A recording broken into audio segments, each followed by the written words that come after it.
ॐ श्री परमात्मने नमः। अथ सप्तदशोऽध्यायः।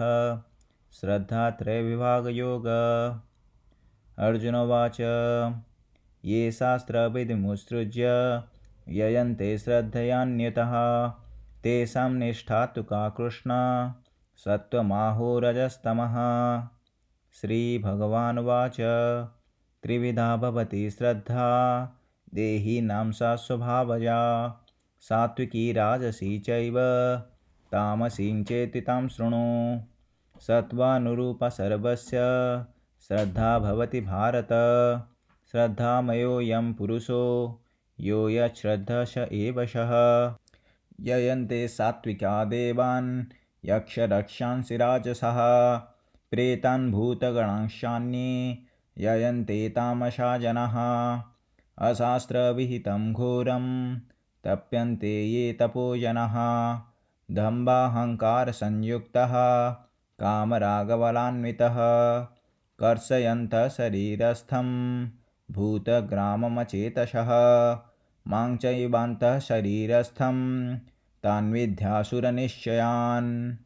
आहारस्त्वपि सर्वस्य त्रिविधो भवति प्रियः यज्ञस्तपस्तथा दानं तेषां भेदमिमं शृणु।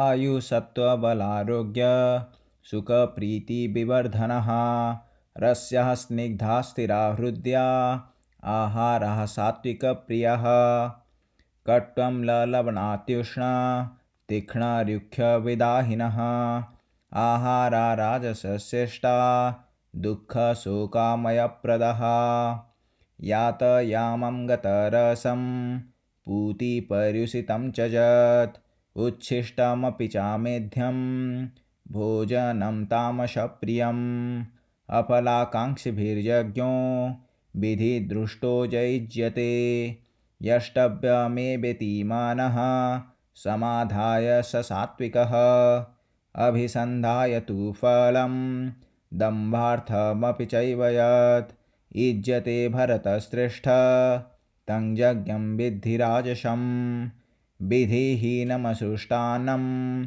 मन्त्रहीनमदक्षिणं श्रद्धाविरहितं यज्ञं तामसं परिचक्ष्यते।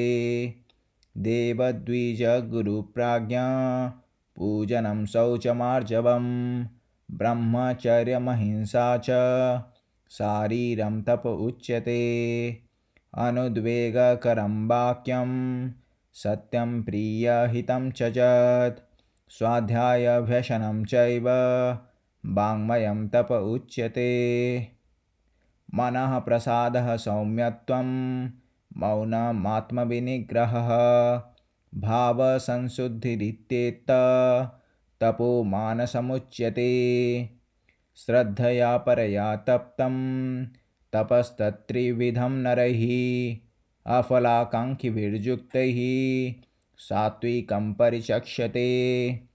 सत्कारमानपूजार्थं तपोदम्भेन चैव यत् क्रियते तदिह प्रोक्तं राजसं चलमध्रुवं मूढग्राहेणात्मनो यत् पीडया क्रियते तपः परस्योच्छादनार्थं वा तत्तामसमुदाहृतं दातव्यमिति यद्दानं दीयतेनुपकारिणे देशे काले च पात्रे च तद्दानं सात्विकं स्मृतं यत्युप्रत्युपकारार्थं फलमुद्दिश्य वा पुनः दीयते च परिक्लिष्टं तद्दानं राजसं स्मृतम् अदेशकाले यद्दानमपात्रेभ्यश्च दीयते असत्कृतमवज्ञातं तत्तामसमुदाहृतम्।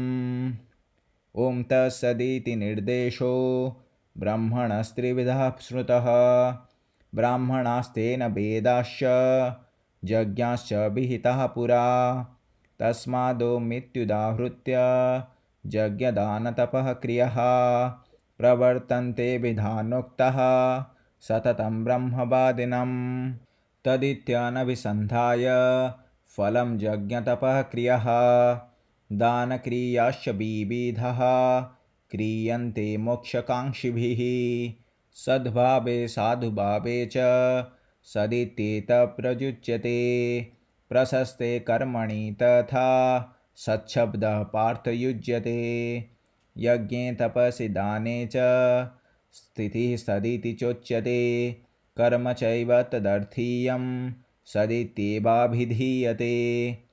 अश्रद्धया हुतं दत्तं तपस्तप्तं कृतं च यत् असदित्युच्यते पार्थ न च तत्प्रेत्यनो इह।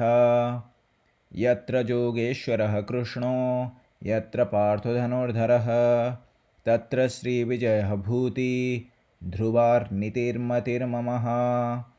ॐ तत्सदिति श्रीमद्भगवद्गीतासु उपनिषत्सु ब्रह्मविद्यायां योगशास्त्रे श्रीकृष्णार्जुनसंवादे श्रद्धात्रयविभागयोगो नाम सप्तदशोऽध्यायः। ॐ शान्ति शान्ति शान्ति।